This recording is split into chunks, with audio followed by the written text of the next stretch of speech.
Aujourd'hui, j'aimerais vous parler de ce que les coachs en liberté financière oublient toujours de vous dire. Ils omettent ce détail car la réalité n'est pas aussi glamour qu'elle en a l'air. Et pourtant, c'est super important de le savoir. La plupart des gens pensent qu'être libre financièrement, c'est très compliqué. Ce mot, il fait à la fois rêver, mais il fait très peur. Être libre financièrement, c'est générer des revenus qui ne dépendent pas d'un patron, donc hors d'un CDI, hors du salariat. Tout de suite, on peut penser à une arnaque. On peut se dire, c'est trop beau pour être vrai. C'est normal, la quasi-totalité de la population n'a jamais reçu l'éducation financière. Ça ne fait pas partie des programmes de l'éducation nationale. Et les parents sont rarement financièrement libres, eux-mêmes conditionnés par leur propre éducation.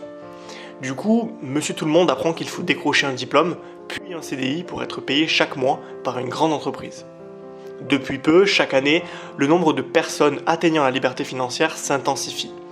Internet a révolutionné la manière de gagner de l'argent. Et souvent au niveau des rentiers millionnaires avec des Porsche, des Ferrari, etc. C'est là que le bas blesse. On finit par croire que la liberté financière, ça revient à être riche, à vivre dans l'abondance et l'opulence. Les coachs vous vendent cette image car elle est plus sexy que la modeste réalité. La plupart des personnes financièrement libres sont modestes. Elles sont certes libres et autonomes, mais n'en restent pas moins modestes. Elles touchent souvent le même salaire que le français moyen. Pourquoi ? Parce qu'il est plus facile d'être libre financièrement que d'être riche. Concrètement, il y a deux manières de devenir libre financièrement. Ces deux manières peuvent et doivent travailler ensemble pour fonctionner. La première, elle est logique, c'est augmenter ses revenus. Trouver diverses sources de revenus pour alimenter vos comptes bancaires. La seconde, c'est de réduire ses dépenses. Celle-ci est beaucoup moins évidente. Loyer, abonnement, déplacement, alimentation, plaisir, shopping. L'erreur que font les gens, c'est de chercher à égaler, voire dépasser le salaire qu'ils avaient en CDI pour maintenir leur train de vie. Pour atteindre rapidement la liberté financière, vous devez temporairement réduire votre niveau de vie. En fait, il faut définir votre objectif principal. Vous souhaitez devenir libre rapidement ou vivre confortablement. Les deux ne sont pas possibles à court terme. Ils ne s'accordent que sur le long terme, lorsque la liberté financière est atteinte et que les revenus continuent à augmenter.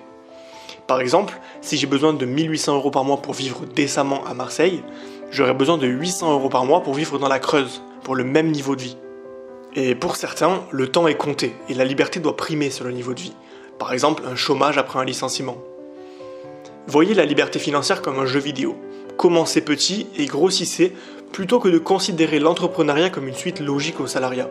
Ce sont deux mondes différents avec des règles opposées. Il faut apprendre à reculer pour mieux sauter.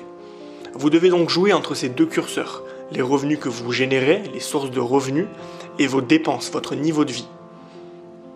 Si vous refusez de réduire vos dépenses, vous mettrez très longtemps à atteindre la liberté financière. Si vous refusez de générer des revenus pour égaler votre niveau de dépenses, vous ferez faillite car vos dépenses ne pourront jamais être totalement supprimées. Si vous souhaitez en savoir plus sur comment générer des revenus passifs, réduire vos dépenses et devenir financièrement libre rapidement, alors vous êtes au bon endroit. Inscrivez-vous à nos emails privés pour apprendre à moins travailler, mieux vivre et gagner plus. Et ce, même si vous n'avez pas beaucoup de temps à accorder à votre liberté financière. On vous envoie 2 mails par semaine pour vous aider à gagner en liberté. C'est comme cela que vous atteindrez les 3 libertés, la liberté financière, géographique et temporelle.